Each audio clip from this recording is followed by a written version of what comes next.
Smoak with Paul Catalina and Craig Smoak. And yes, the new studio, day 2, with a few more improvements, adjustments, and tweaks. We love it here. It's spacious. It has room. And as they just both, well, Paul did, said that you still messing up the desk. Everyone has their own rhyme and a reason. Good afternoon. Let's get straight to the point. And thanks for everybody behind the scenes working through what we're doing with the brand new set here. Same location, just a different location inside the building. Knocked the wall down, and here we go. How about KU last night against top-ranked unbeaten Arizona, and the drama of Darren Peterson 10 minutes prior to tip-off, not going to play. That's also a story, and KU still won the game. Yeah, they fought and fought and fought in that game. They kept right with them, and that's where Allen Fieldhouse is such an unbelievable home court advantage because the fans are so engaged, and as long as it's close, they're never out of it. There was a TCU game last year where in the first 20 minutes of the game, TCU bombed a million threes and did something that rarely happens and took the wind out of the sails of the Kansas fans. Last night, that did not happen. They were in it the whole time. Arizona, not fazed by the crowd, but I do think that a very gassed Kansas team really gained that momentum from the crowd. They played really hard. Melvin Council Jr. was really good down the stretch. Flory Badunga, 20-point double-double again. Bill Self has never lost in Big Monday at home. All amazing things that have happened there at Allen Fieldhouse. And I can't really move this hand because during the last 5 minutes of the game last night, Amanda squeezed it so hard that it lost a little circulation that's just now coming back.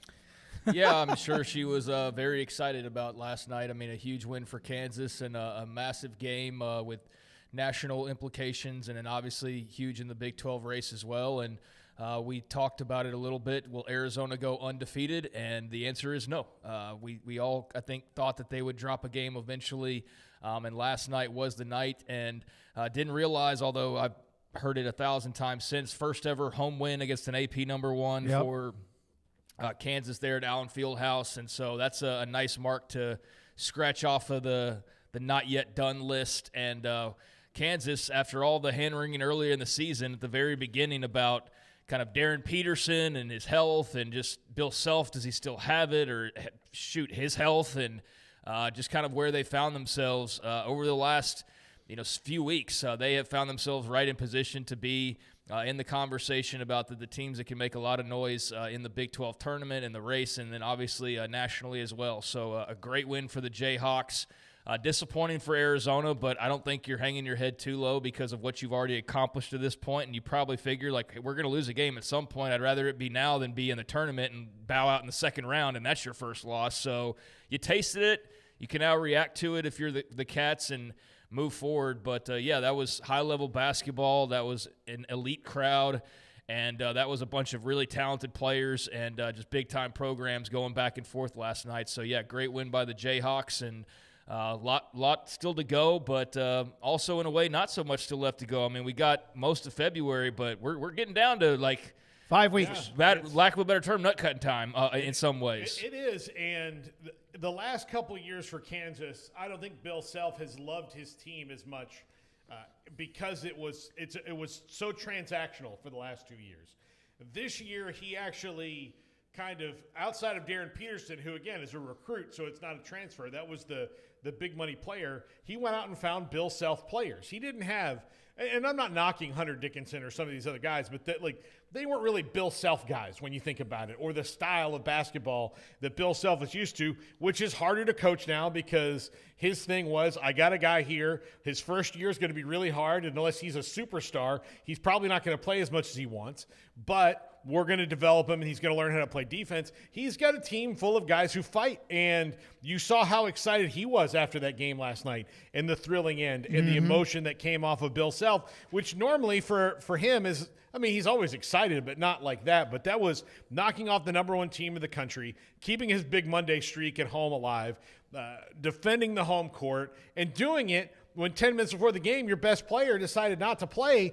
But it also shows what kind of a team they have of guys who just grit it out. And if Darren Peterson could play 10 games in a row, dear God, no. how good can they be? Listen, they don't go to KU to play basketball because they're not very good. There aren't many guys on that bench that are just kind of there to stick out, to maybe get cleared out at the end of the game. You would think that once the news about Peterson came down, that everybody there okay, it's us. It was them anyway. And then there's the drama about Darren Peterson, and that in just a second. One of the note, Craig, you mentioned beating the number 1 ranked team. Kansas has now won its last 9 home games against AP top 3 teams, including 8 of them under Bill Self. The last time they lost to a number 1 team was in 2003 to Arizona. So that's interesting that they got the win. 10 straight home games now against, teams ranked in 1, 2, or at number 3. Now, the Darren Peterson, I interviewed Kevin Flaherty. He was there, Kansas City Sports Network, yesterday about the give and take between the fan base and those who love KU basketball and Darren Peterson, and is he minutes being managed, I think there was frustration. I think there was a lot of frustration, and they lost that game last night. More frustration. Apparently, and Bill Self, I listened to part of his post game. He goes, "Hey, he was not on the injury report. We thought he was going to play. We thought that right before the game he would have an adrenaline rush and he would play, and he did not. And so there is still that part, despite the great win against Arizona." I think when you've got a team, Melvin Council has made it kind of the thing this year of if you're not a dog, you're dog food, and everybody barks.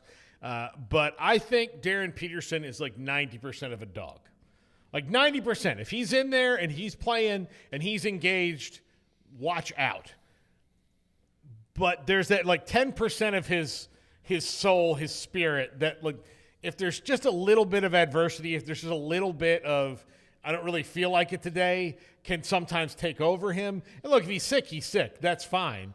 But it's just, I think that's kind of how it's been, in some of these games where he's taken himself out of the game and all that, where some guys would play through, he doesn't. That's something that he's going to have to learn. But I do think that it's shown that the team has figured out, because of the early season, how to be effective without him, and how to now they're finally figuring out how to be effective with him. So no matter what happens, they can win games.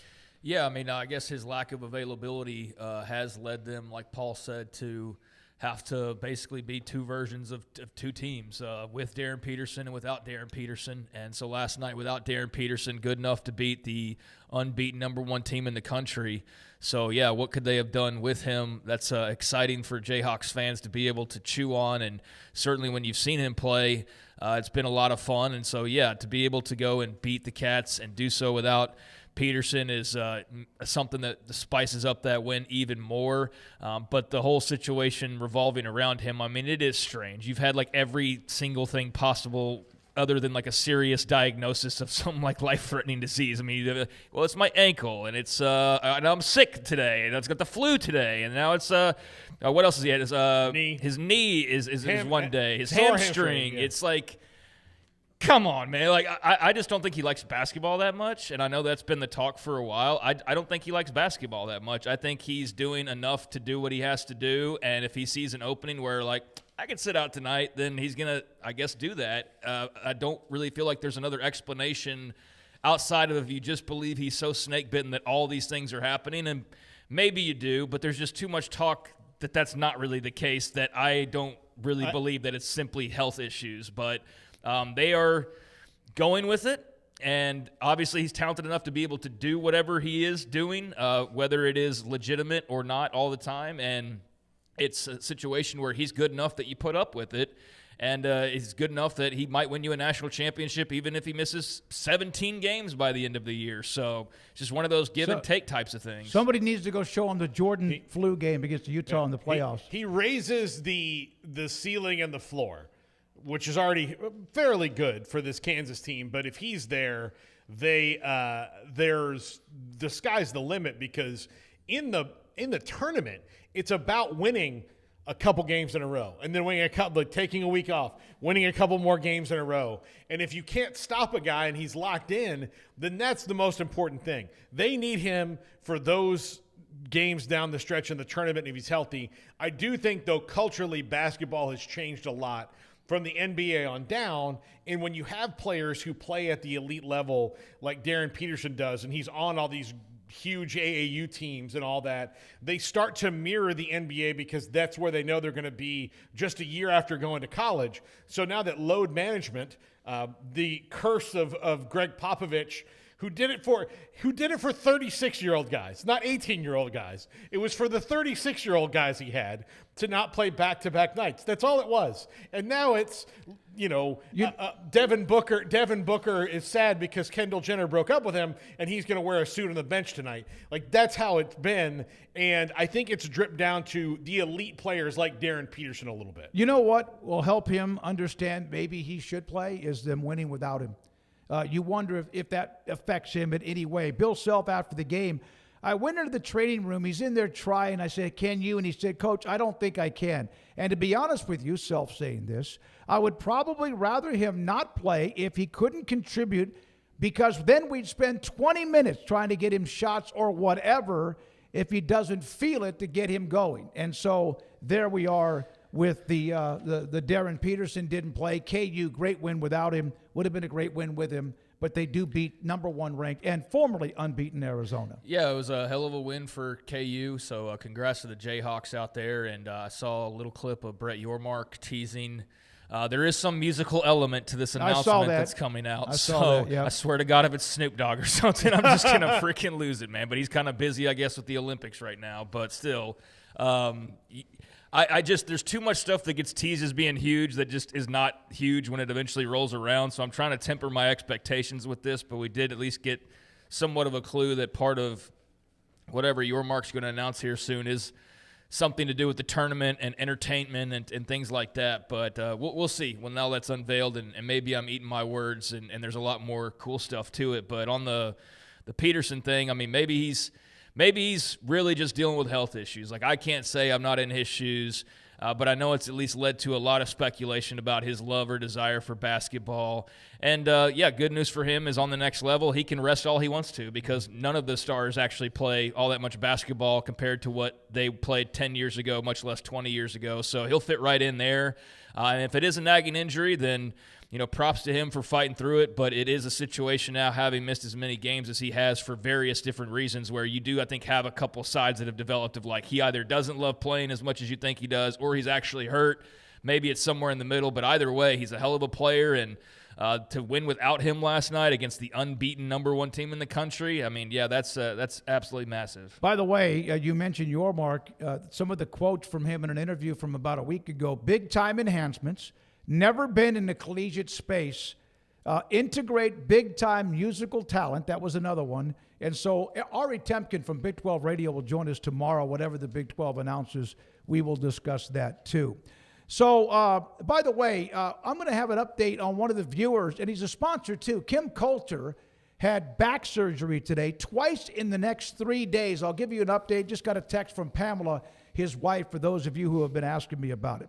And then there's the story about, the Big 12 still has games tonight, including Baylor at home against BYU. And Rob Wright, the former Baylor guard who signed a contract, eventually stopped that and went to BYU. It was drama. We've seen that now all the time in college athletics, as they will host BYU tonight. BYU's 5-5 in the Big 12, but at this time last year they were in a kind of funk, and they turned it on down the stretch. That game will be a 6 o'clock tip tonight on ESPN2, and about a mile from our studio here on the Brazos River.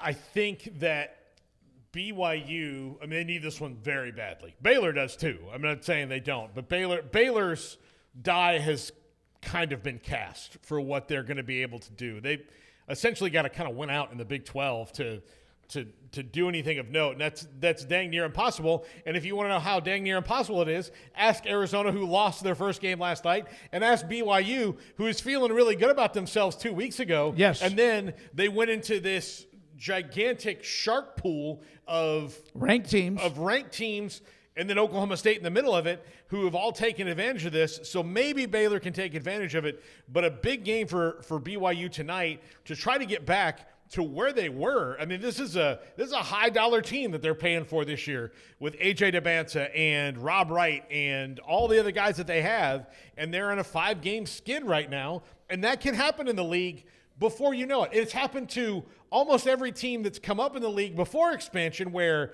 man, we feel great about ourselves, and then the schedule turns on you, and you still might be a really good team, but guess what? Yep. So is everybody else. The last 6 games, they've played 15th ranked Tech and lost. They played against Arizona, number 1 lost to Kansas.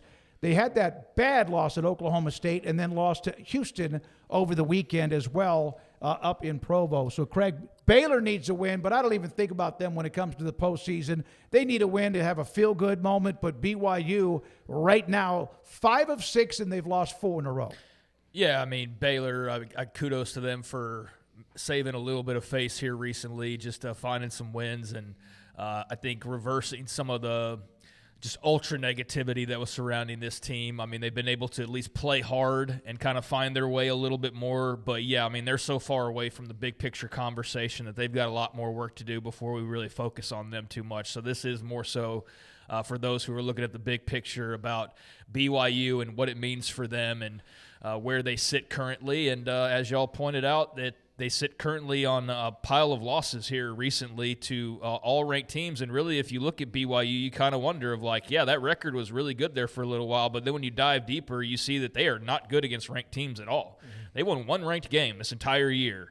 And it was early on in the season when they beat UConn. And then since then, or not UConn, it was Wisconsin. It was right after they had lost to UConn. So they lost to UConn, which was the number 3 team in the country at the time. They turned around and they beat Wisconsin. And then they didn't play a ranked team for like 20 games. They played nobody ranked for like 20 games in a row. And then 15 you lose, 1 you lose, 14 you lose, 8 you lose. So yeah, they've ran into the Big 12 buzzsaw, and they've no doubt come out on the other side worse for wear, but battle hardened. That's for damn sure. So I think they'll be A-okay as far as Baylor goes tonight. I think if they were to lose that game, then you start sounding sirens of like, okay, what the hell's going on here? Because that wouldn't be just a bunch of ranked losses. That would now be losing to Oklahoma State and Baylor, who are arguably 2 of the worst teams in the entire league, right? So, yeah, this is important for them to just kind of get back on the schneid, but they've certainly taken some blows here as of late, and most teams would. To be fair to BYU, most teams would take a lot of blows lining up against 1, 14, 15, and 8 all in the matter of about 3 weeks' time. So, yeah, the schedule turned against them, and they're still in an okay spot, in a good spot. It's just that the big picture aspirations have now died down quite a bit. You're not clamoring for like the Big 12 title tickets the way you were a couple of weeks ago, but there's still a lot out there to play for them. So yeah, this is an important game for BYU. And to the Baylor fans out there, I know you don't need to know this, but no stupid chance, please. Yeah. Just because whatever, I know Oklahoma State fans, just like other fan bases have been accused at times, push back and say, well, that's not what was said or whatever, but just avoid it entirely, because here's the thing. It might make you feel good for half a second, and that says a lot about you, actually, but it only feeds BYU more than anything else. It paints them as some kind of a victim, and it paints them as like, you know, on the receiving end of this hate-filled rhetoric. So it does you absolutely no good to be hateful in general, but especially in this situation. So I know that doesn't need to be said, but maybe it does need to be said sometimes, because clearly it's something we keep hearing about. So I have faith that won't be an issue tonight. Yeah, and if somebody next to you hear Ed say something, there's nothing wrong with that. By the way, Oklahoma State is 4-6 in the conference. There are 6 teams below them in Cincinnati, Colorado, Baylor, ASU, Arizona State, K-State, and Utah. Yeah, so yeah, I shouldn't lump them in the so bottom. They're kind of like they're on the bubble of the bubble when I saw Joe Lenardi's bracketology, but they have a lot of work to do too. I mean, really, K-State, Utah, those are the worst teams in the league. Oklahoma State actually has 2 ranked wins, and not many other teams outside those top 5 or 6 do in the Big 12. So Joe Lenardi, bracketology, this changes every day, every game. In the Big 12 right now, Arizona would be a number 1 seed. Kansas would be a 3 seed. Houston would be a 2 seed. So would Iowa State, and Tech would be a number 4 seed. Well, all this is great, and I think it's fun to talk about, and you need to live in the moment. That's what I'm trying to do more so in 2026, is just enjoy the moment and not go, yeah, well, But I do need to fast forward and say that's all well and good, but if nobody wins a title this year, then That's it's one of those things that just is kind of like, okay, great, regular season champs every year, and that's sort of what it was last year. You know, it was like, oh, the best league, and then Houston falls short, unfortunately, and Florida wins, and you had the SEC had kind of the banner year there with the Gators on top. But, yeah, I think the Big 12 is clearly the league with the most elite teams, the best teams at the top, the most teams that are elite and at the top. And I think they've got the best crack at winning a national title. So we'll see if any number of the handful of teams you just mentioned are able to do that. But when we hear all this talk about the TV agreements and how much money you're getting paid and all those things, that all eventually rolls back to, if you want to beat your chest about being the best league in America, it's not regular season basketball that crowns you that. It's not regular season basketball that's necessarily going to get you that next TV deal. It's that regular season basketball where you're a juggernaut the way you are, and then Houston goes and wins a title at the end of the year. And then a couple years later or a year later, Arizona goes and wins the title, and you stack it the way the SEC did in the 2000s. That's how you make basketball a separate contract from football, and you make real deal money. But if you fall short, then it's just a really great regular season league and a really great league still, but you got to get that cherry on top to really hammer that home. Baylor and KU did that. Remember, Like 21 and 22. Tech was in the final game, Yeah. the championship game. Houston last year. Baylor and Tech, and then obviously Houston last year. Then they had the UConn interference with back-to-back UConn titles, and then Florida last year. So, but if you look at from top to bottom, outside of a couple of outliers in the top, 12 to 15, you are talking about this is a Big 12, Big 10 kind of a battle. I think it's when it's going to come down to it this year, late in the season. There's more teams this year, I think, that could go all the way, probably 12 or 13 of them in college basketball. Yeah, I think there are, because there's a lot of elite players. This is going to be one of the best. There's like 5 in the Big 12 alone. I don't see all 5, but that's a big Iowa number. State, Kansas, But Houston, if you Arizona. but it depending on the draw, it always depends on your draw and your matchups. But if you get the right draw, to me, there's 12, 13 teams. If that you can have get Carmelo Anthony or one of those guys you but mentioned. But there's a bunch of these guys this year. So Arizona's got 2, for God's sakes. Yep. Kansas has 1. Michigan's got 2. Yep. Houston's got 1. I mean, they've all got guys that can take over a game and score 40 points. And when you have that, and then you have not only that, you surrounded them with tough guy players who rebound and do the little things well. There are a lot of teams that can do it this year. And then there's some that, will get close or feel like they can, but maybe aren't as deep. But, like Nebraska, I'm not going to put them there yet because they've got to kind of do it on a bigger stage. They'd have they're to get a really hot. good team. They're offensively very explosive. They should be a Sweet 16 team. Yeah, No question. They should win their first 2. They got to win a basketball game in the tournament. They've never done that in the history of the program. By the way, Scott Drew's quote on Rob Wright.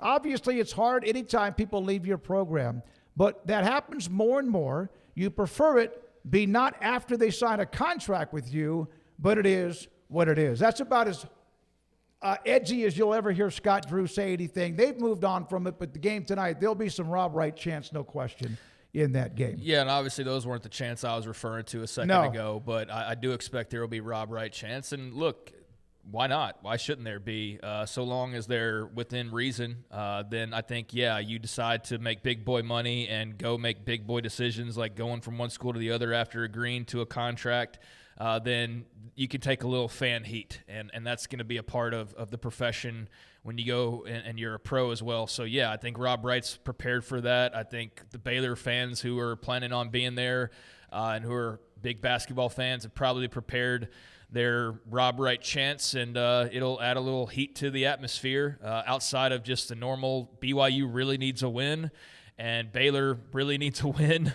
Baylor's got to get every win they possibly can to even give themselves a sniff of a chance to try to do anything postseason-wise. And BYU, obviously, like we talked about a few minutes ago, can ill afford to drop another game, much less after falling to Oklahoma State, to another team that's just kind of a middle of the road in the conference. So, there's some stakes tonight. It's not end-all, be-all by any means, but there's, with the Rob Wright component and just where both teams are, there's some reasons to tune in tonight if you're looking for something to watch. Yeah, because they have Baylor, then Colorado, BYU, then it's Arizona, Iowa State, and on and on and again on. I've never asked Scott Drew this about where he feels collective bargaining should be. But I would feel after that particular Rob Wright situation, if he was on one side of the fence, he might have moved to the one of No, he's for it. yeah, I know, but like I've never. No, he like, made it. yeah. No, in one of the last interviews, he said that's what we need. Yeah, because people are very affected by it. The problem wasn't that Rob Wright transferred.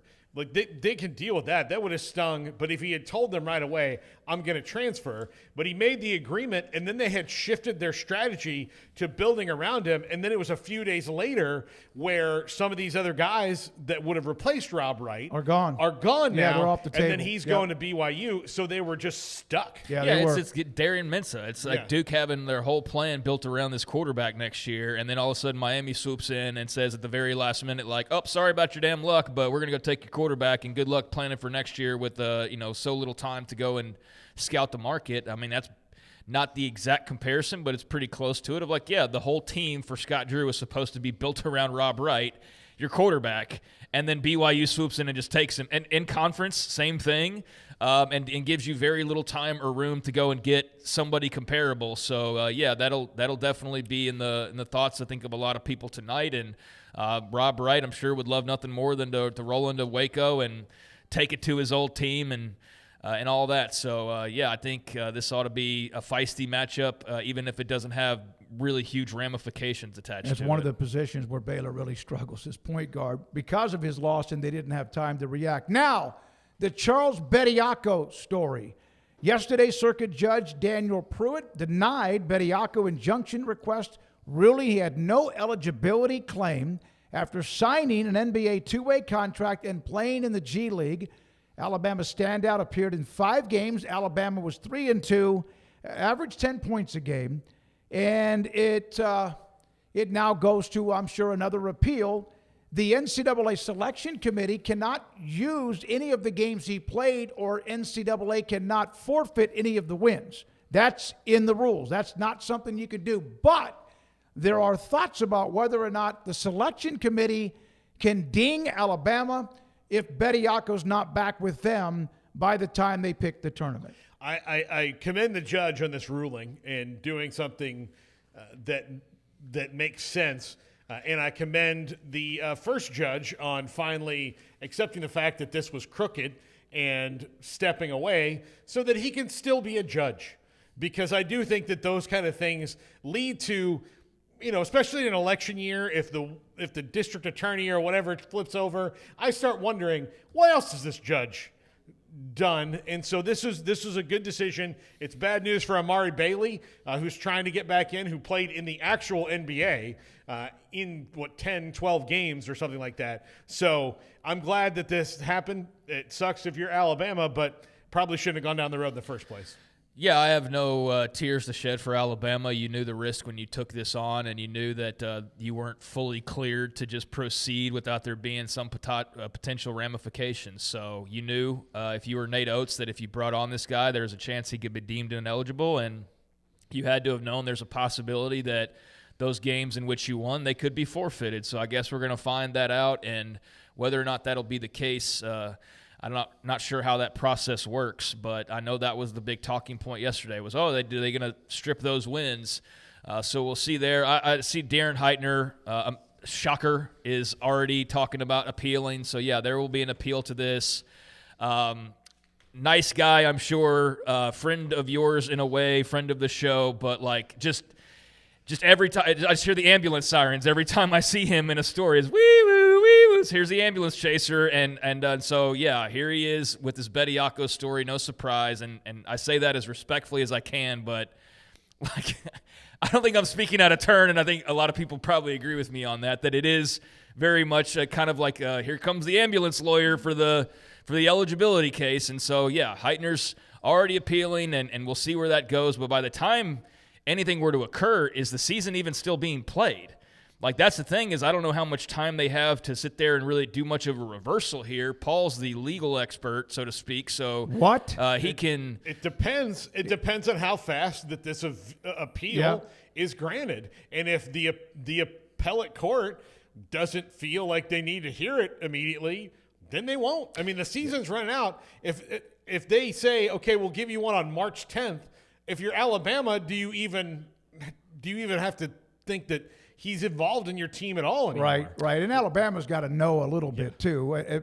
Nate Oates will react accordingly if all of a sudden they get an injunction again and he can play. But that story, at least that chapter is over. Yeah, I have a lot more to say on it, so I think we need to take a commercial break, apparently, so we can get that in. But, yeah, I got a lot more to talk about on this if we come back and resume things. And because just in general, forget the lawyer aspect of it, but just in general, this ruling, I think, is absolutely massive for current state of college athletics, and it's a rare win for the NCAA. And the NCAA president obviously took a victory lap that we can talk about as well, Charlie Baker. So, a lot more to talk about. We got a statement from Charlie Baker. We'll have that, too. Plus, somebody sent me a direct message about Bediako that I thought was somewhat interesting. One update on a viewer and a sponsor. Kim Coulter had back surgery. He's having 2 in 3 days. He's having back surgery also on Thursday. His wife, Pamela, for those of you who have asked, said he's out. The doctor came out. The first surgery went well. The next will be Thursday. All good. He will be going to recovery. So he's out, going to be obviously in a lot of pain and meds or whatever for the next couple of days. So he's had 2. He's going to have 1. He just had 1. He's out. Everything went well. And now another one on Thursday. QC Kinetics. I was... I had that hip pain that I had forever, like about 4 or 5 years. If I got on an airplane and when I got off, it was an immediate tugging feeling. If I ever played golf, it was always a battle. Could I actually go down, hit the ball the way I want? Would I be sore the next night or even that night? QC Kinetics, I went and had a consultation back in September of last year up in Dallas. They have locations in Dallas and Houston, and I'll give you the numbers here in just a second. It is, I had steroid injections in my lower back to try to help alleviate the pain for whatever reason that was creating the issue. Advanced cellular regenerative medicine, taking what is inside of your body and spinning it and putting it back in your body to help your body heal. Not temporarily, but forever. I've had 3 treatments. I have another one next week at QC Kinetics in Dallas.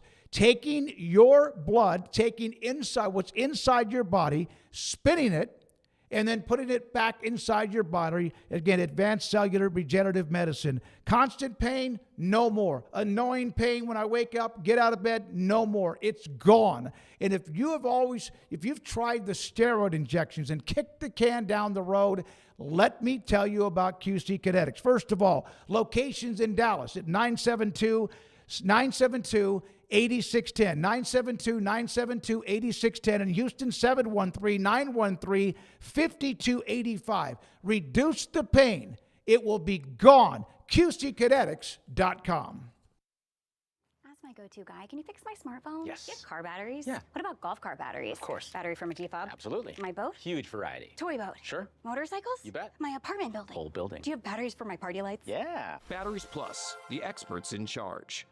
Save big during the Start Something New sales event at Allen Samuels Dodge Chrysler Jeep Ram in Waco. Drive a new Ram 1500 Lone Star Crew Cab with $13,000 off or choose 0% financing. Get a new Laramie Crew Cab 4-wheel drive with 3.9% financing for 72 months plus $15,000 off MSRP. Explore in a new Jeep Grand Cherokee Laredo starting at $31,990. Happening now at Allen Samuels. Come by. Let's be friends.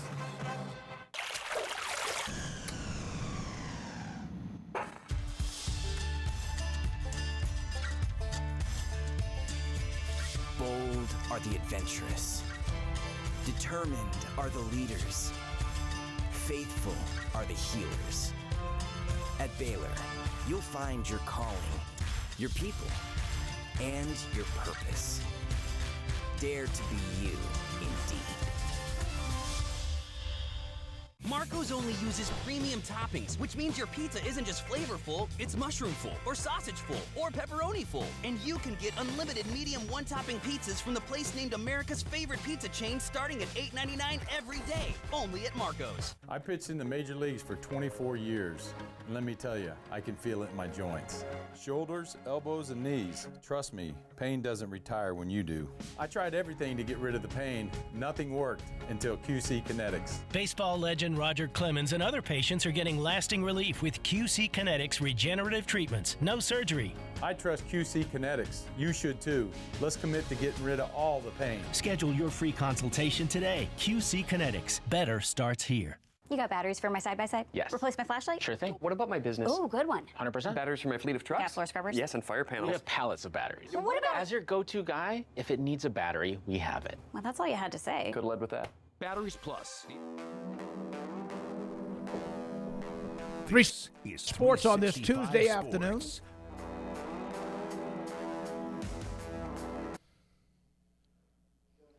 .365 Sports on this Tuesday afternoon. Again, work in progress as we have this brand new studio. Brandon, can you show the wide shot? Do we have that available for those that did not see it yesterday? This set that we're on is big, spacious, and we hope you like it. And a lot of work to be done with Colin and others that are working behind the scenes, not to mention Brandon, Garrett, Andrew, and more. So there we are, 365 Sports. It's in the same floor, same building, knocked the wall down, and we're on this side of the wall compared to where we were before. All right, so we were discussing Charles Bediako, Alabama, the ruling that he cannot play. How long it takes for any other, like, injunction, whatever, or even if that's possible, I don't know. But Charlie Baker said this is a win for college sports. Craig Smoak, you said you had much more you would like to discuss. Yeah, no, I think that it's a win for college sports. I think some common sense actually prevailed for once. The fact that we got to a point where we had a guy go and sign a pro contract and then turn around to try to come back to college to make some money. Alabama fan out there that I've seen a few times, to finish his degree, air quotes, was why he came back. No, I mean, he came back to make easy money, and because it was an easy opportunity, especially if the courts weren't going to stand in the way of it. And look, if he is pursuing his degree, and I have seen that from various Alabama fans, so I'm not just pulling that out of thin air. I know probably some of that is tongue-in-cheek, but he can still do that anytime. We could all go to school right now and go pursue a degree. There's nothing stopping this young man from going and getting a degree despite this ruling. So if that's really what he wants to do, then Charles Bediako, you're free to go to any school you want that will allow you in, including Alabama, and go get your degree. So that part of it I felt was very disingenuous from the beginning of this whole thing. So putting that out there and making that clear that this doesn't prevent that in any way, we all knew that was BS. We all knew what this was. It was a money grab, and it was a great opportunity for Nate Oates to go and get a player who he felt like could come and make his team better and go and win, because that's all these coaches care about ultimately. And so, Alabama took their swing, and I don't necessarily blame them. I don't like it, just like I didn't like it when Scott Drew did something similar. It's not apples to apples because Charles Bediako played pro basketball, like in a sense compared to Najee, where he got drafted but didn't sign the contract. Bediako signed a contract, so there was that difference that Alabama fans were kind of leaving out when going, well, Baylor did it. And it's like, they did, but not quite the way you – like they took it to the 10-yard line. You grabbed the ball, picked it up, and ran to the 25 with it, right? So they took it a little bit further. They went almost into the end zone with it. I mean, not if he ends up not playing past February 10th. They didn't get anywhere close to the end zone. But, yeah, that was what they were attempting to do. So I'm glad that, again, common sense prevailed, and we're not going to allow, or hopefully not allow, guys who have made their choice, like grown adults, to go play pro sports, not going to allow them to come back. And I understand that immediately there's an Alabama fan. What about the European players? That's a great argument. It's one the NCAA needs to flesh out. I think you start by saying, well, their high school system is not the same as in America. So it's not, again, apples to apples, just like the Baylor example is not apples to apples. It's apples to oranges. In Europe, things are set up completely differently, and that's why their young men and women go through a different type of a system than American players do. But, yeah, that is something the NCAA does need to address, is why they would allow European players to just freely kind of come and go, whereas with Americans now, especially with all the rules changes, it's a different story for them. They need to at least clarify why it's different for the Euros or the Aussies or the whoever's versus the Americans. But I'm glad that this got settled. I'm glad this didn't drag out until, like, we're in the tournament and they're making a decision in the second round on Charles Bediako. Now Alabama can go file their appeal and move on, and maybe, if they get the right judge, I guess, can get him back. But this whole thing started off stinky. with the whole favoritism from the hometown judge, so to speak, the big Alabama booster judge. This kind of reeked from the get-go. So I'm glad to see that this got addressed and that at least for now, there's at least a ruling that makes sense for college sports. Not for Alabama, not for Charles Bediako, not for anybody in particular, but college sports as a whole needed something like this, in my opinion. So finally, a legal win that you can actually go like, okay. And you know what? I think as evidenced by a lot of the reaction, this is one of the first times you've ever seen like everybody but Alabama fans all on the same page going, no, this stinks. We don't want this to happen to the game. So, yeah, I can see where if you're rolling Tide, then you felt differently about it. But we know if Auburn had signed Charles Bediako, you would be raising high hell about the exact same thing. So I'm glad this has, at least for now, ended the way that it has. Here's a message I got, Paul. And they were, Yeah, no, go ahead. And they were about Najee. I mean, everybody was freaking out. Oh, yeah. It was around Christmas. Everybody's freaking out around James Najee at Christmas. Scott Drew's killing college basketball. And then Bediako took and Nate Oates took a deeper step into this black maw of what eligibility is. And, you know, there's not often that, you know, most people are also going to be on the side of the NCAA in this, but we are fans of college athletics. We'd like college athletics to remain college athletics, not a oops-a-doodles, I shouldn't be a pro. You have to have consequences when you sign or you declare for the draft. There are chances you can declare for the draft and then pull your name out. We've seen that. And that was okay. You gave him like you moved the door a little, the goalpost. But when you sign it and you know in the rules it says you cannot play anymore in college basketball and everything gets down to lawsuits and more hearings, injunctions, etc. But this seems to be, is it a final ruling? That remains to be seen. Darren Heighton is already, like you said, Craig and Paul, they're looking for a way to come back with another. It's his job, though. I mean, that's what he gets paid to do. Yeah, I mean, that's what he's, like you said, paid to do. So I don't fault him for anything that he's done, actually. I just think that it comes across very, like, I don't want to be like a personal attack here in any way because he's been nothing but nice to us. I just don't like his role in things, so to speak, when I'm somebody rooting for college sports to, like, find a way. And it seems like every time they try to take a step, he's a name that you hear that's like, not so fast. And so here he is again. And this time there was none of that because the NCAA prevailed. I think there will be an appeal. But I think now I think if anything, Alabama, we're not going to credit them, but Scott Drew and Alabama, if we do see like a set of rules passed by Congress at some point, this is the time where I think you look back. I don't think it's Darian Mensah necessarily, but I think the whole of all those types of stories will eventually perhaps sway action quicker than we've seen it the last couple of years, because now you're getting to a point where you are really threatening the fabric of the entire enterprise when you're saying, all right, this dude can go to the G League and just come back. Because then what happens next? A guy who's like 28 years old, who's played 3 NBA seasons, who's like, I only played the 1 year at North Carolina, so why can't I come back now? And so they've at least shut the door on that. Can they keep it shut? I would hope so. I think so, but I'm not a legal expert, so we'll have to see how that plays out. If you're a player that goes into the NBA, G League, or both, and then you get cut or you're no longer relevant and you no longer have earning power, if they're not careful, those guys will go back to college and start making There money. will always be people that want to manipulate the system for their own personal gain. And I think that's what you're seeing with some of these G League guys, and that's what you're seeing with some of these lawyers, is they've got money to make and opportunities to take advantage of. And I don't blame a lot of the people who have been vultures swirling around college sports. And you know what? College sports is not some innocent little sheep either rolling around in the fields. They are as guilty as anybody for not doing things the right way, which is why they've found themselves in this position the last few years. But I think that that this hopefully will kind of turn that spigot off of this drip of G League guys, and we can just focus on college basketball.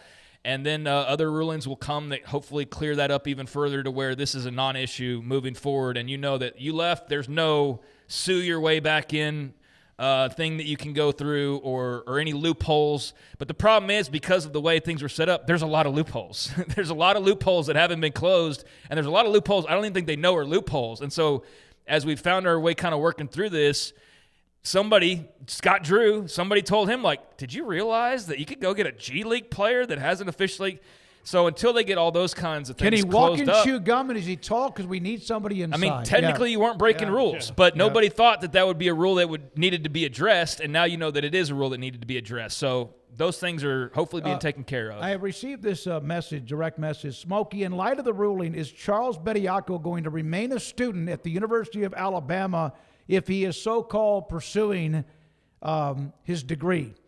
Or will he be in class tomorrow?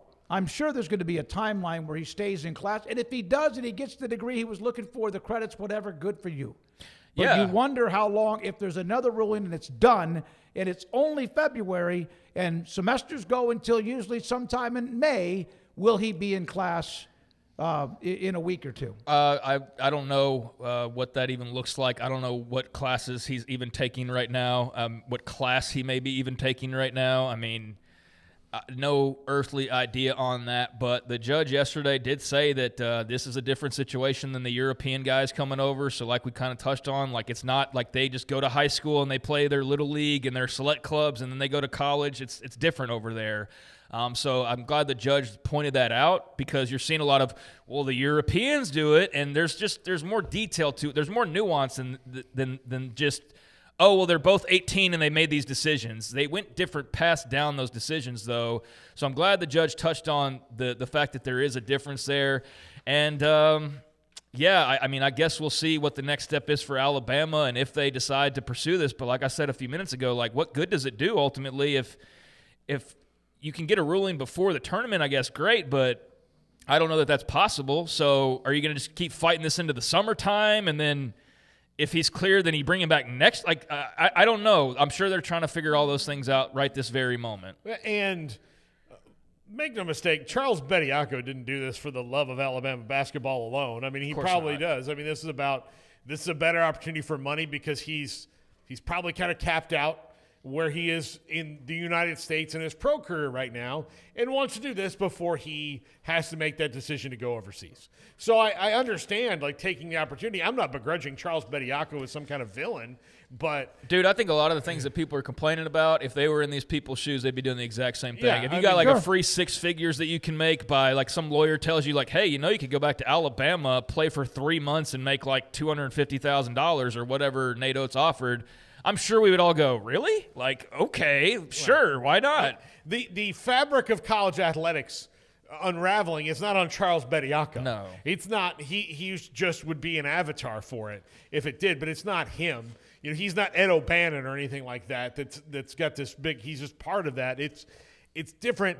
I think that the judge saying what you said about Europe and that it is different, that's good for people to hear, because your average basketball fan doesn't know that. We know it because we work in sports and we've had to learn it, but it is a very different thing. So if you don't follow basketball like Fran Fraschilla does, you may not realize that players like Luka Doncic, when they're 13 years old, if they're good enough, will sign with a club and they'll be in their juniors program, and they're essentially a professional athlete when they're a tween, and moving up by the standards that the NCAA had for years and years. But it's really nothing more than high level, I forgot the name of the league, the select leagues or whatever. That's what it is. You talking about Europe or the United States? Yeah, I mean the way they've. I don't Premier League. Yeah. What's the league that all the high school players play in that I talked AAU? about? AAU. It's high level AAU until they get to a certain point, and then they're actually playing with the Luka Doncic with the grown-ups. Was signing with Real Madrid when he was 13 years old. Yeah, he was signing a contract with them, so it's not the same thing. I mean, he's signing with basically a club team and coming up through the Real Madrid system, and that's not what we do here. So it is different in that way, along with others. But yeah, the judge pointed out that he didn't see them as being the same thing. So I guess that was part of the ruling. And I just think it's nothing anti-Bama or anti-Bediako, like you said. I mean, they tried to play the system like everybody else has probably at some point or another tried to play the system. Doesn't mean we have to like it. I didn't like it. I didn't like it when Scott Drew did it to begin with, because I was afraid of the door that it was opening up. And then you saw that Nate Oates was very quick to follow through that door and kick it open even a little bit further. And then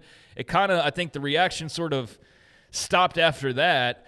And now we've got this ruling, and everybody will go their separate directions to their corners and figure out how they want to respond to it next. But I think it was a win for college sports, and I think you saw that in the statement from Charlie Baker, which normally is admitting some kind of defeat and having to go back to the drawing board and all of that. I mean, if we've seen 10 statements, 9 of them are like, well, we lost another court case. So it was interesting to see him actually get to take a victory lap of some sort. And but also, and I know you'll read it, but Greg Sankey also was very vocal. And the fact that he supported it the way that he did, I think spoke volumes about what the leadership think and what they're also trying to do when it comes to things like this. The Greg Sankey affidavit was unbelievable. We're a lot of times we wonder about him. I thought that was huge. That Sankey, a commissioner against one of the teams in his conference, said, no, we need to figure this out. We don't need to let this happen.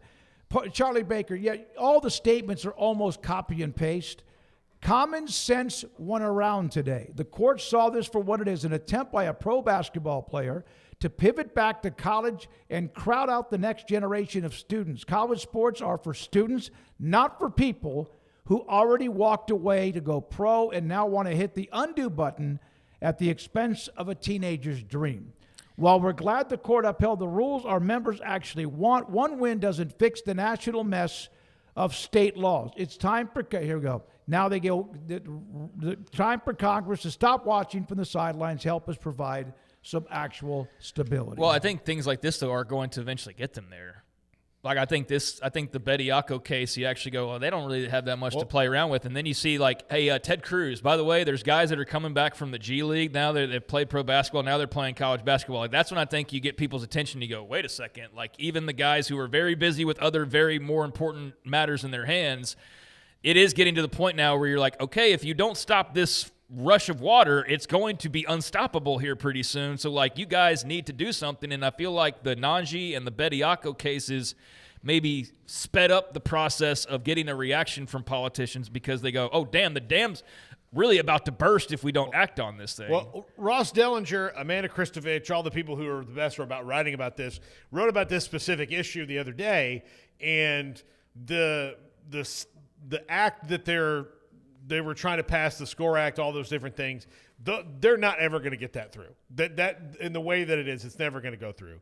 What Ted Cruz is trying to push on his thing, never going to go through. But eligibility as a separate issue could. Yes. Because that is something that the Congress can actually deal with and not necessarily infringe on your rights. Because what the other acts want to do is turn back time and give the money back to the colleges that they've had to give to the players. Not fully, but a little bit, and that's never going to happen. Nobody's ever going to go for that. And then nobody's ever going to pass that in their state and then lose an election because all of a sudden Alabama can't pay a guy. Like those things are not going to happen, but eligibility they can somewhat control. 5 years, your clock starts ticking. Go. And then again, I don't know if that would work. I'm sure there'd be certain ways around that too, but that just always seems to be. You play 5 years. You get 5 years, your clock is ticking. You graduate from high school, your clock is ticking. You get 5 years, you go. Let's start with eligibility length first, and then go from everywhere else. From the minute you enroll in a school, yes, it's always been the rule of that's when your eligibility clock starts ticking. So if you decide to take a gap year or you go to somewhere else and you don't play sports, you don't enroll in a school, that was how it was. So if you say, all right, August 1st, 2026, I enroll in the University of Alabama. I've got 5 years to play college athletics at whatever level I wind up at, where I'm transferring or not. But on August 1st, 2031, or whenever the school year's over, that's it. Yeah. We got a couple of the nuggets to get to. By the way, I recorded an interview with Hall of Famer John McClain looking back at the Super Bowl, the game, the Hall of Fame, and all of the drama involving Belichick and Kraft and many others. And he answers some questions about that. He's been voting for 30-plus years, so we'll have that around the corner, but more to get to as well. I want to say hi to Dr. Ashley Amar. She works here in the Waco market. She worked in the meninge clinic in Houston. So she stopped me today while I was coming out of a spin class, a cycle class, and said, hey, I listened to the segment you guys did in San Francisco with Ryan Leaf, because we know Ryan has been battling for, 10, 11 years since he woke up on a jail floor basically in pajamas, and how he's battled back from that. She heard the interview. She was very interested because she worked in the Manager Clinic in Houston. She's now in Waco practicing what she does. And he mentioned Dr. Daryl Shorter, Ryan Leaf did, and that's where she did a lot of her work in the Manager Clinic. Oh. And she said hi. She listens to us on Apple Podcasts. So, Craig, we had Ryan Leaf on the day after. I'm sure you heard about his confrontation on Radio Row with Dr. David Chow. I did not hear about So, that. Dr. David Chow on Twitter, he's at Pro Football Doc. He was the Chargers team doctor forever. And now he, when somebody tears their ACL, he hops on and does a video of here's how it works and all that. Ryan Leaf has had an ongoing dispute with him because he thinks that Dr. Chow was very responsible for Junior Seau's He was suicide. Junior Seau's drinking buddy. Yeah, so he was the team doctor and he was the drinking buddy and was continued prescribing medicines while they were doing this, and he knew it was bad. And so Ryan Leaf walked past him, and he knew he was going to see him at the Super Bowl. He even said, hey, my wife said just don't do it. And he Count to 10, walk away. Count to 10, he couldn't do it, and they had this thing, and he said, F you. And then Ross Tucker caught a stray because he was standing next to Ross Tucker. But then he came with us, and he was very accountable for it and told us the story, and it was pretty impressive for Ryan Leaf to 24 hours later be like, yeah, I shouldn't have done it that way, but I got to own it. It's a good interview. Yeah, I somehow missed that confrontation. I saw some stuff from Radio Row, but I didn't particularly see that. And yeah, Ryan Leaf's kind of a staple there now these days each year. So no, I had a good conversation. I don't know, probably 5 or 6 years ago at this point. And, hey, sometimes you got to get things off your chest, and didn't know that about Chow. I've seen him on Twitter here and there, but, yeah, interesting. I thought he was Ryan was very forthcoming with the situation, and also continues to talk about his own life and where he was. Yeah, look, I think, not speaking from any professional stance, but it's always a work in progress. And so, yeah, Ryan Leaf, I think, is somebody who's tried to do some good with his platform since he cleaned himself up, and just hopefully that remains the case, because we've seen a lot of people that can go that route and then they're still claiming, and then all of a sudden you hear behind the scenes they're really drinking, that kind of thing. And I don't feel like he's fallen into that, and so good for him. That's a lot of demons that he had to battle, clearly, and seems to be doing pretty well. But, yeah, I guess he had some feelings he needed to get off his chest, and glad it didn't go much further than that. But interesting stuff. We have a few more things to get to, topics, discussion, and more opinions. Also watching you in the chat and following you. Thank you very much. If you're watching us on YouTube, please subscribe if you haven't. Hit the like button if you haven't. And also watching on TikTok, Facebook, and on Twitter at 365 Sports YT. When we come back, we'll also Hall of Fame columnist John McClain on many things, NFL, Super Bowl, Hall of Fame, and a project that he's been involved with, and he shared it with us about trying to look back at the history of black football players in high school in Texas. That and more. This is 365 Sports. Baylor plays Louisville. They got BYU tonight. Then they do that cross-conference deal with Louisville in the ACC. That game's going to be at the Dickies Arena in Fort Worth. That's a great place.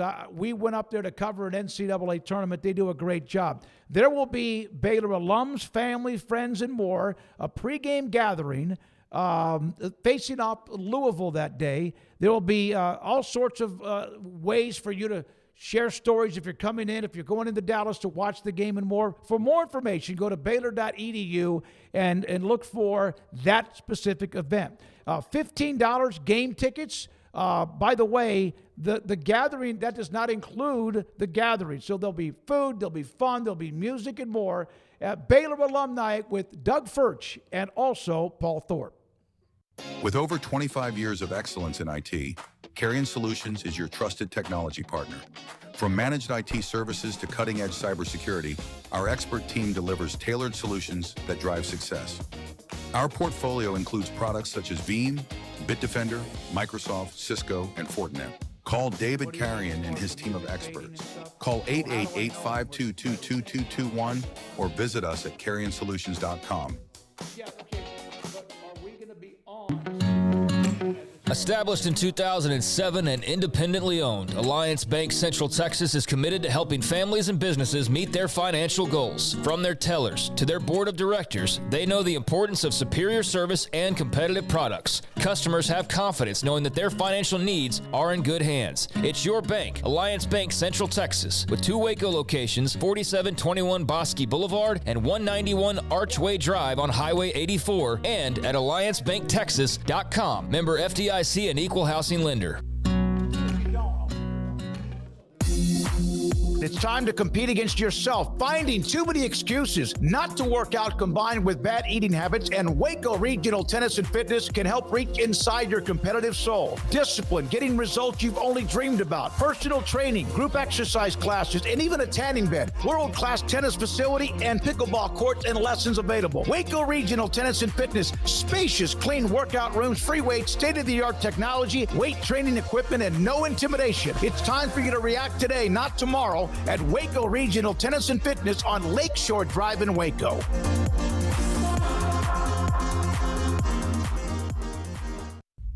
At BK4, we step onto the field every day for our customers. Here, legends are born and glory is earned. The spirit of competition unites us all as we stand as one. It's more than a truck, it's a passion. Get ready for the thrill, the triumphs, and the unforgettable moments that only BK Ford can deliver. Are you ready to experience better? BK Ford.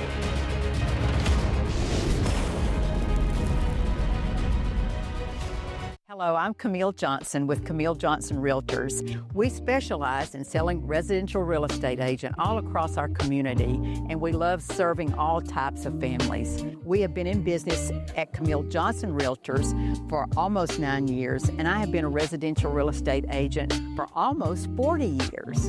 And we love our partnership with 365. So thank you for partnering with me, and thank you so much to all of my clients who have made our company a success.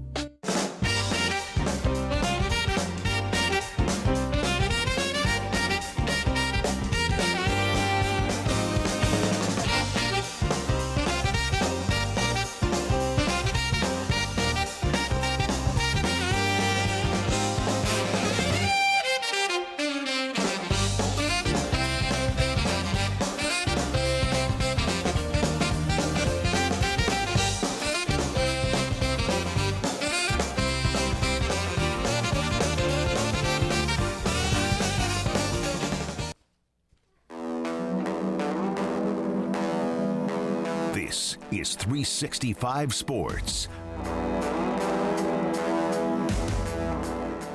One of the names and great names, Indiana's had a hell of a couple of years, of course, because of their football team. And Bob Knight, who led them to the last unbeaten men's basketball championship back in, 1976, the Indiana Hoosiers announcing plans for permanent bronze statue of Hall of Fame coach, the late Bob Knight. The statue will be displayed alongside the 76 national championship statues in the south lobby of Assembly Hall. Yeah, I feel bad that they didn't do this while he was alive so he could enjoy it, but sometimes you get statues after you pass. But his leaving didn't go down very well. No, and maybe that's for a why. long time. And he might have had a lot to do with that, too. Maybe that's why. Yeah. So, I don't know. But, he certainly deserves one. The last undefeated season in college basketball history, and I believe Indiana's last title, right? No, I thought they won. That. I thought Keith Smart hit a shot from the baseline at 81 or something like that. Yeah, one of their last maybe titles. Beat Syracuse, yeah. Well, it's 25 years since he's been fired, I believe is what I read earlier today. So, yeah, I think the delay was the fact that they fired him.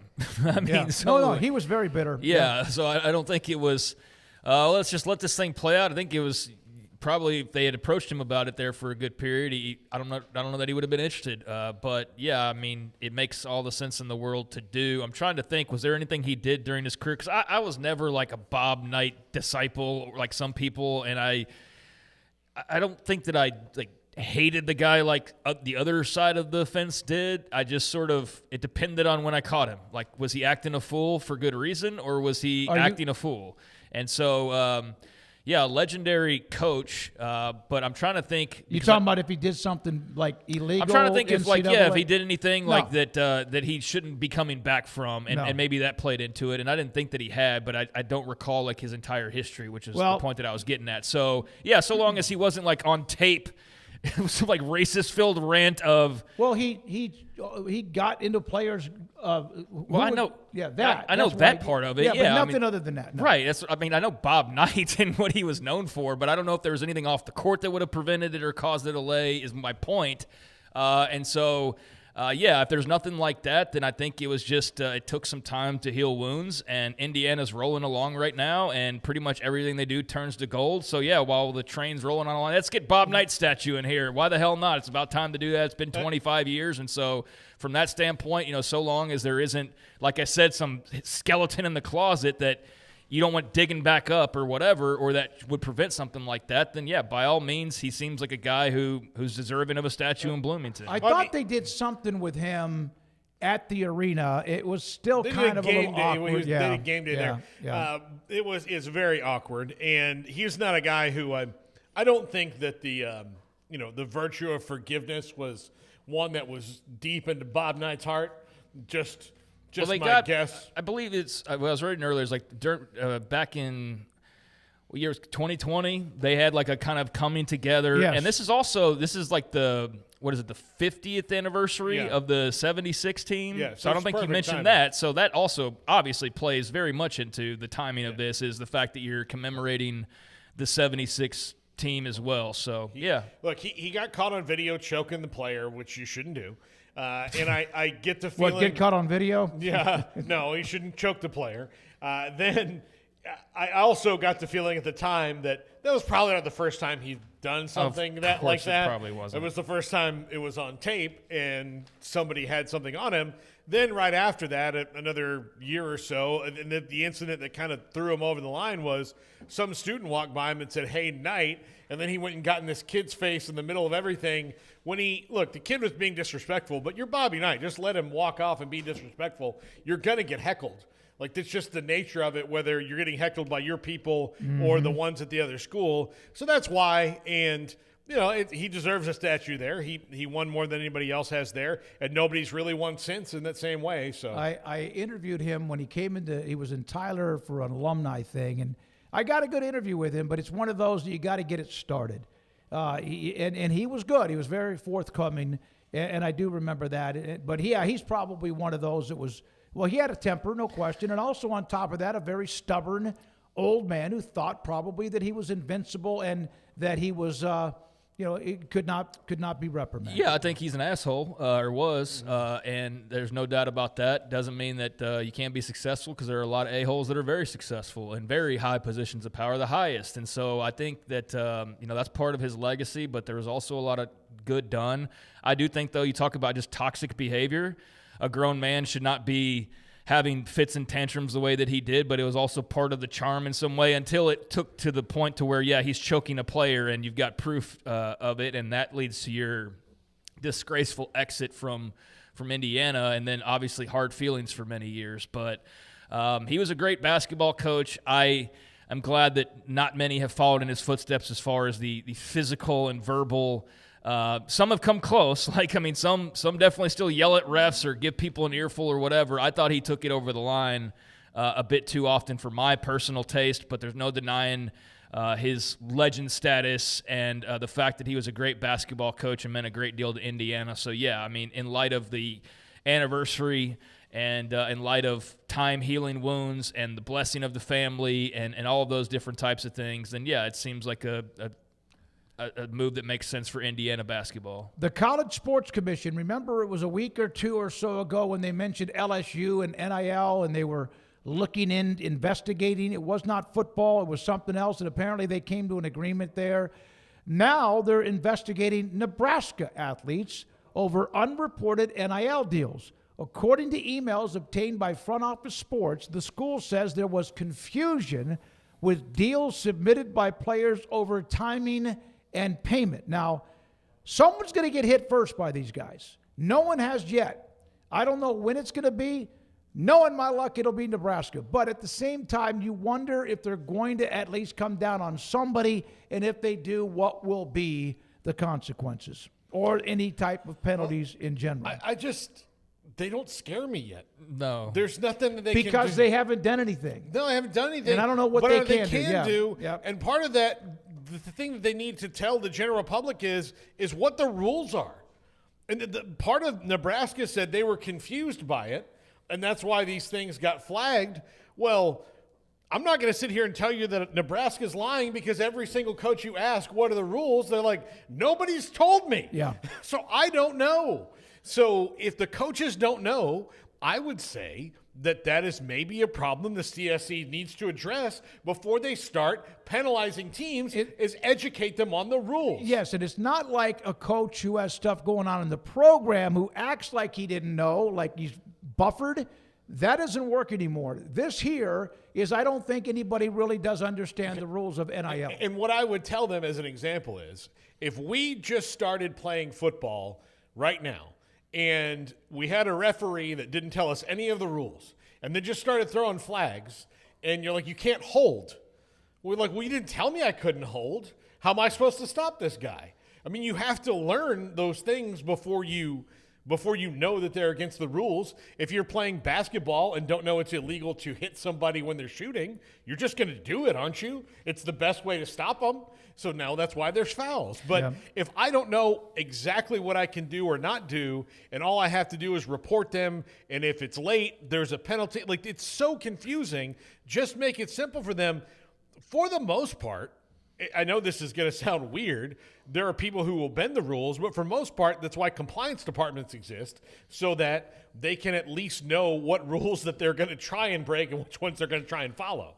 But right now, they don't know either. Yeah, I think everybody needs to probably go to a conference this summer or spring, led by the NCAA, and just have them lay it all out for everybody. Like, bring all of your people, bring your president and your AD and your associate AD and your compliance officer and all of those folks, and get everybody on the same page, because clearly not everybody's on the same page yet. And, I mean, it's interesting that they're identifying the schools, and that's all public knowledge. So LSU, Nebraska, whoever else is going to join that mix. But, yeah, wake me up when there's actually some type of a punishment, because the schools are getting singled out, and maybe they didn't break any rules. Maybe it is lost in the confusion of what's going on, because, again, everybody's kind of confused on what exactly the playbook is right now. So, maybe much ado about nothing, maybe much ado about something, but right now it feels like it's kind of toothless, and there's no real punishments or penalties to really talk about too much. So until that occurs, then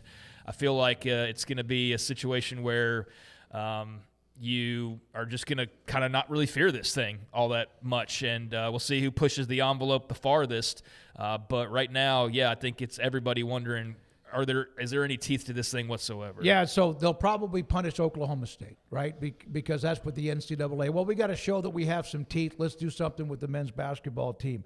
So Sportico had a story about the Players Era men's basketball tournament that was paying NIL money. It became and is now a huge tournament during the early part of the season. Michigan Athletics told Sportico they received the initial payment from Players Era, but have not heard anything back from them since. There was an update earlier today.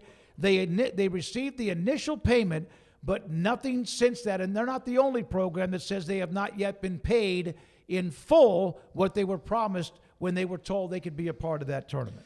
Wow. Really? People paying late on these deals that just kind of pop up in a year? Shocker. Yeah, I mean, I guess I'm not really that surprised. We'll see how they handle that. That was interesting in passing, but yeah, I'm not surprised that there's a lot of things that popped up out of nowhere overnight. Suddenly, players tournaments galore and NIL money flowing galore, and it's a nice thought that all those are going to work out and be perfect. But it's not surprising that not all of them are operating like a high, well-oiled machine. One of the drawbacks and one of the delays, guys, the College Sports Commission. Well, see, there you go. So then you read a headline and people react to that, and it's like, oh yeah, by the way, here's a major reason for why this hasn't happened yet. So I don't know. That's kind of unfair to go, they're not paying the players, and then it's like, in the fine print because they're not allowed to yet? Or, I mean, so I guess we'll see how that wraps up. But, yeah, I would need a lot more fleshed out there to really have an opinion on whose fault that is and if that's something to be concerned about moving forward. All right, so there's that. Now, we do have the interview with John McClain just around the corner. I have one note on broadcasting. So Sunday night, NBC has the Super Bowl. Mike Tirico does play-by-play.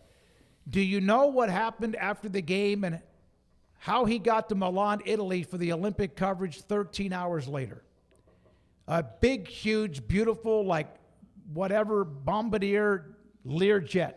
Oh, yeah.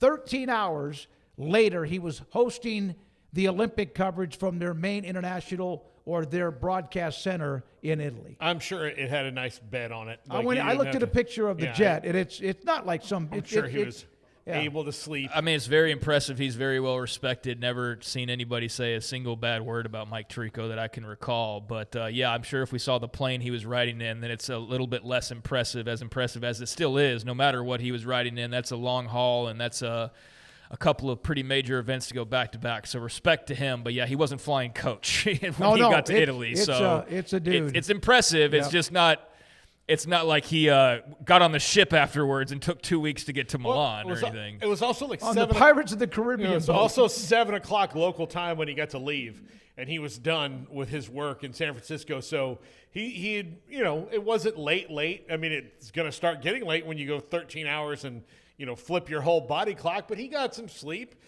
He was fine. I'm going to watch the Olympic coverage every night.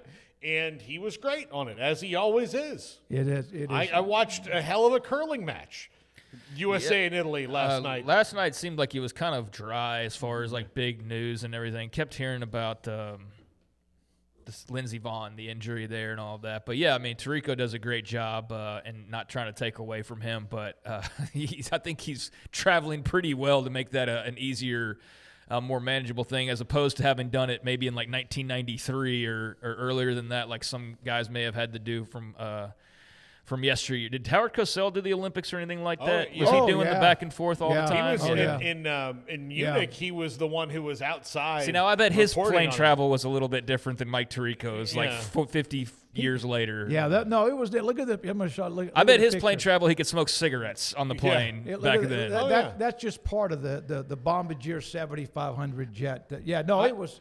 I was gonna get one of those, but he's got more room around him. Cup holders don't have temperature control. He's got more room around him in his one seat than I've had on every flight I've ever taken in my entire life put together. So he was flying first class for sure. If I could get a billionaire behind me to start an airline, it would break records because I would just say no middle seats. That's our thing. There's no middle seats. Yeah, you don't have to have all the private jet amenities, but if you just took out the middle seats, made the two seats even just a little bigger, not even totally first class size, just no middle seats, 3 rows of 2, how much would that be better all the way around? You guys are not giving him enough credit. I'm kidding.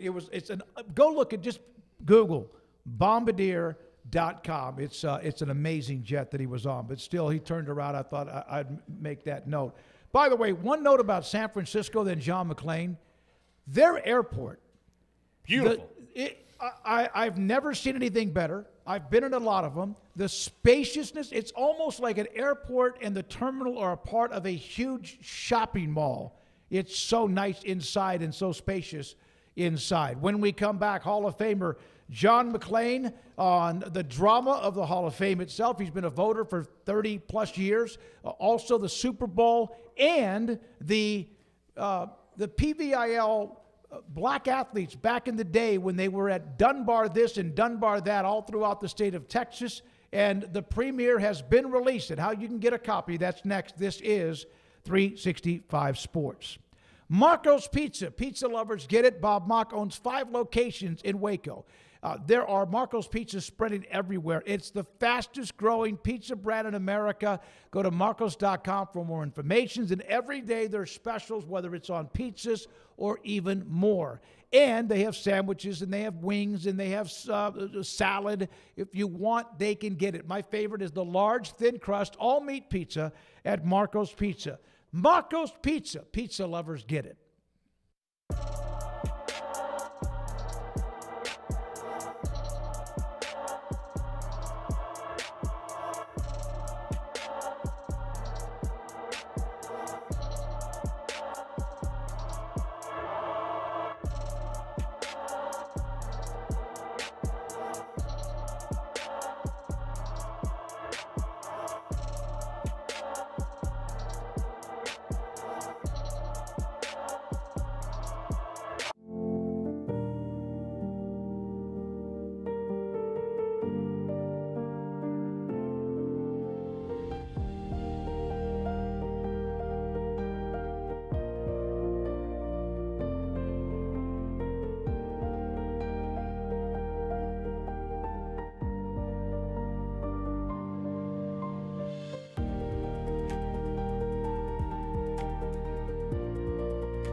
Whatever it is you wrangle,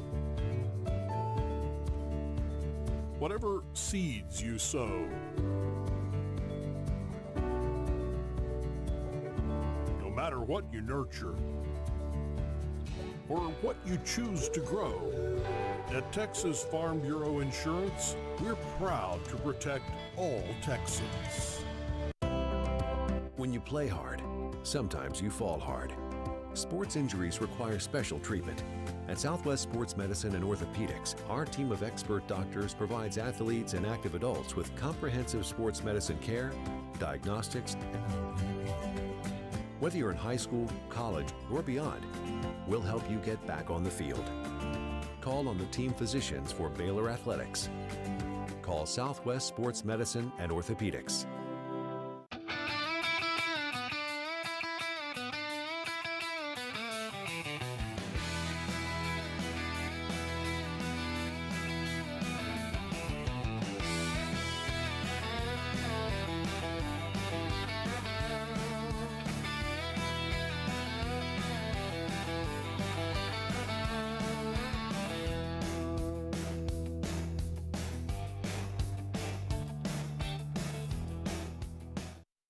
Hall of Fame columnist John McClain with me, David Smoak, 365 Sports. John, there's so much to get to. The Super Bowl weekend is over. The Seattle Seahawks win it. Dominant fashion. Your thoughts about just their run to glory and also the game itself? Great defensive performance. The most impressive thing about Seattle, David, not one turnover in the postseason. That was amazing. Sam Darnold had been a turnover machine during regular season, 20 interceptions, 10 fumbles. He did not turn it over. Clint Kubiak, the offensive coordinator, did a tremendous job. Mike McDonald, the head coach, my goodness, it's his second year. He's already got a Super Bowl ring he'll be able to pick up, and I thought it was interesting. That defense, I felt sorry for Drake May. And the whole time I'm watching it, I'm thinking the Texans could have done at least as well as the Patriots, but they got great pressure on May, and I felt bad for him because he just got obliterated every time the ball was snapped. It could have been worse, but hats off to the Seahawks for a job well done, playing in the toughest division in football and the toughest conference, and I think their losses this season were about a total of 9 points. I saw a note, or maybe I heard a note, that their overall analytics, which, you know, they didn't use those a few years back, but the analytics of their team or the point spread margin of victory was among the best of all time. The best of all time. I think 91 Washington, the Redskins with Rippon and Gibbs, their third Super Bowl was that way. But, I mean, they just – and they this guy Schneider, and then, of course, what McDonald did was just fantastic, the way they built this team. John Schneider was voted Executive of the Year. Mike Vrabel was voted Coach of the Year. Once Pete Carroll was fired, John Schneider got final say for the first time in his career. And he has done a fabulous job. And, David, I think they're fifth in salary cap room. So they'll be able to re-sign their players, get some other players. They have to start with running back Kenneth Walker III. It was a blessing for them, and this sounds terrible. Zach Charbonnet, their other running back, the backup, who basically splits carries, blew out his ACL. All of a sudden, Walker had to carry the load, and he was fantastic. He was MVP, the fifth offensive player to be MVP and not figure into a touchdown. And his running ability helped that defense, kept them fresh, kept them on the sideline while they rested. And there was no rest for the weary when Drake May was on the field. I was stunned. It was a terrible game plan and terrible execution by the Patriots and Josh McDaniels, who was voted Assistant Coach of the Year. Yeah, it was. And when it was 9-0, I felt like the game was over. I know that New England eventually hit that fourth down play that could have been picked, and then next thing you know, they score. And Seattle does get yet another Super Bowl, and a great story about the Sam Darnold factor as well. Where is he Is he Trent Dilfer? Is he Mark Rippon? Where Earl Morrow? Where does he go among the not so big names who have won a Super Bowl? I think Sam Darnold, who has the best record in the NFL over the last 2 seasons, he's much better than those guys you just mentioned, and he's found a home. He's making $40 million a year, which is not even close to being the highest paid quarterback. He's still only 28 years old. When the Jets drafted him 3rd overall, he was 20, and I was happy for the guy that drafted him. Mike McCagnon went from Texans personnel director to Jets general manager. He was there 4 years. In his 4th year, he drafted Darnold, but he never got to see his development because he got fired and replaced by Joe Douglas after that season. And Darnold's such a first-class guy. Other than Patriot fans, I think everybody in the country wanted to see Sam Darnold succeed, and he did.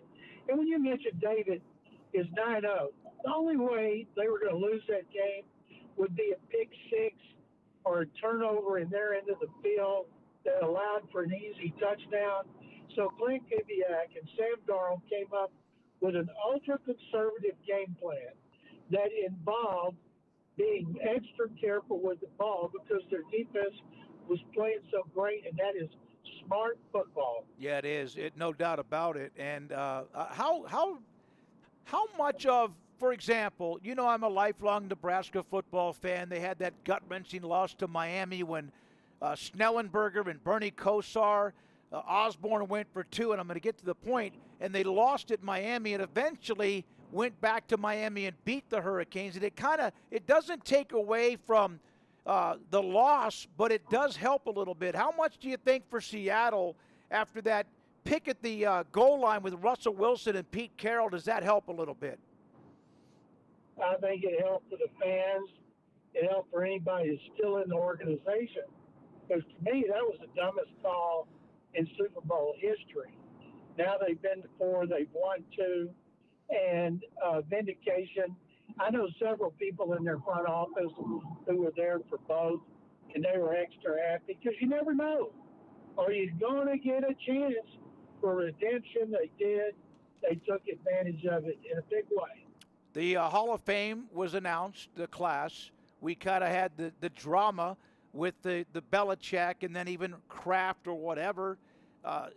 The class, in your opinion, of those who are, and all of them are great players, but was there anyone that got in, and you're a voter, was there anyone that got in that you thought was probably, that should have been somebody else? No, because Roger Craig, I thought, has been deserving for years. I voted for Belichick, Kraft, and Ken Anderson of the seniors, but I was happy to see Roger Craig get in. The other 4 were all in the first or second year. I've looked at next year's class, and it's embarrassing. There are 8 guys who could be first ballot. And then we've got so many who are held over. It gets tougher and tougher every year. And we knew Drew Brees and Larry Fitzgerald were first ballots.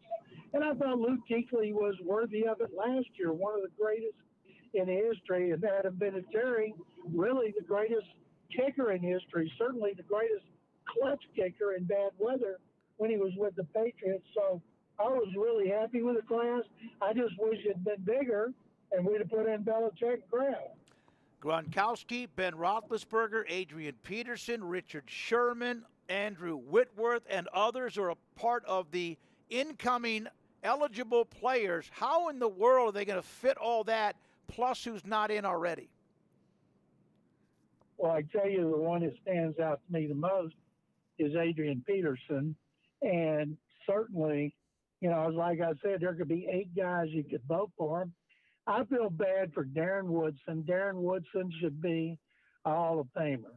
At some point, Jason Witten will be. I mean, those guys were definitely elite at their positions. Have no idea why Darren Woodson has not gotten in as a senior. It just really bothers me because I don't know how many safeties got 3 Super Bowl rings. I tell players, never, ever give up. I've seen too many get in when they're, 75 or 80 years old. Yeah, and one of the things I heard Dave Campo one time describe what Darren Woodson could do, you didn't have to have a nickel or dime corner or safety. You had Darren Woodson. He could do all that, so they never had to give away what they were doing on defense. That's one of the best things about him that has been used in the presentation was his versatility, how he can cover slot receivers, and you don't see many safeties that can do that, especially ones as big and as hard hitting as Darren Woodson. Jalen Petrie does it. They list Jalen as safety, but really he's a slot corner, and he had a tremendous season. But you don't find many like Petrie and especially Woodson. All right, a couple more Hall of Fame notes, and then I want to talk about the documentary that is getting so much publicity and should. You are major a part of. And the name of the company, too, in that story. So, Sonny Jurgensen, my original sports hero was Sonny Jurgensen. We lived in Arizona, moved to Virginia. My dad was at the Pentagon. I'm a lifelong, like your wife, a massive lifelong Redskins fan. They were never very good, but they had Charlie Taylor and Sonny Jurgensen. I bumped into him. Cindy and I were walking into a Ruth Chris in San Diego, California at the Super Bowl, which I think that's the one when Elway beat the Packers. And he and his wife, Sonny, were walking out of the restaurant, and I stopped. And I was like, my God, it's Sonny Jurgensen. And I'm not starstruck very often, but he was one of those. What a player, what a personality. And your thoughts, he lived a good 91 years, John. Well, the way he liked to drink and party, it is amazing he lived to be 91, that his liver lived to be 91. Bruce Allen, George Allen's son, longtime general manager, agent, he's out of football now. Bruce told me a story. When he was a kid, 15 years old, I don't even know if he had a driver's license. They would come back from a road trip, and George would have Bruce meet him in a car and say, you make sure Sonny and Billy Kilmer get home. And he'd say, yes, sir. And Sonny and Kilmer were already wasted when they got off the plane, and they invariably wanted to go to bars. And so Bruce would wait in the car, they'd come out, and he'd get them home, and he would get home about the time his dad was going to the facility. And as he came in, his dad would say, son, did you get him home okay? Yes, sir, a good boy. Pat him on the back and leave him to work. My wife, Carol, when I met her in 1986, she told me what a diehard Redskins fan she was and how she loved Sonny Jurgensen, hated Billy Kilmer because you either loved one or the other. So to try to impress her, David, I went and bought a Sonny Jurgensen jersey, and I did his autograph and had him write a message to Carol, and I wrote it on the number. And I took it over to her apartment, and I said, hey, I got something for you. She said, what? I handed it to her. She took it out of the box, saw the autographed, personalized jersey from her favorite player. She looked at it.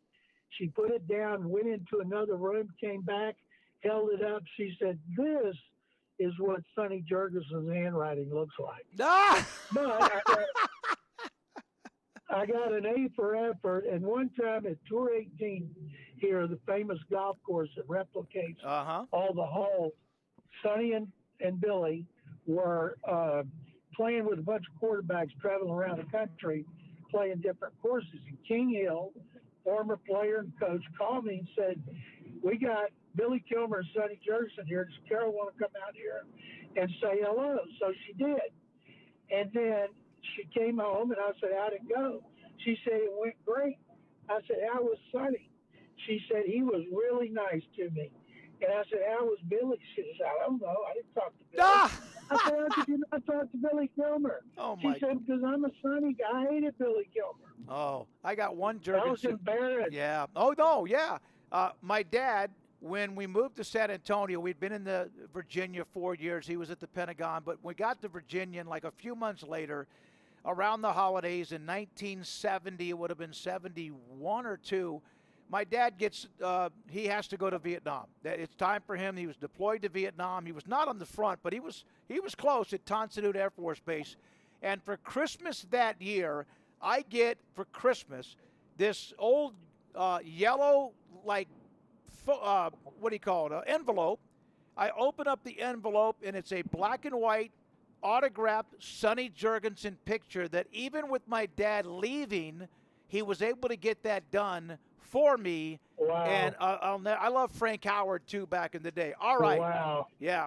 By the way, John Riggins was on radio or Media Row in San Francisco, and he's just, what a great storyteller that he was, too. John, now.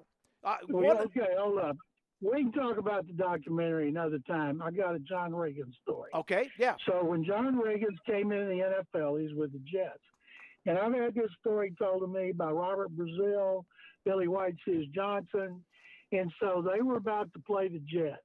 And in the previous time they played the Jets, Riggins had cheap shotted Billy White Shoes Johnson. And the defense said they were going to get him back. And Vernon Perry, their great strong safety, back then, you could do almost anything to players on offense. Hit them in the head, hit them in the knees, pad your forearms and hit them. So Vernon Perry was testing his padded forearm with a Phillips screwdriver inside. And Robert Brazil tells Vernon, what are you doing with that screwdriver? Because he was practicing pushing it where the end of it came out, the part down by his wrist. And he said, I'm going to get Riggins. He said, what are you going to do? He said, I'm going to get this screwdriver and I'm going to get him. And he said, well, I'll tell you one thing. You better get him good because that Riggins will take it out of there and stick it right up your, you know what. So he never got a good shot on Riggins. Yeah, he was great. He was really, he had the old jersey that he broke the tackle on 4th and 1 against Don McNeil and the Dolphins, and they had it up on this little hanger as they put it up for auction during the week, Hunt Enterprises or the Hunt Auctions. John, I did see a note. There was a back and forth on social media about, well, if you vote for my guy this year, I'll vote for your guy. And you came out and said you have never heard of that happening. I love the back and forth with all the discussion last week about the Hall of Fame and the process itself.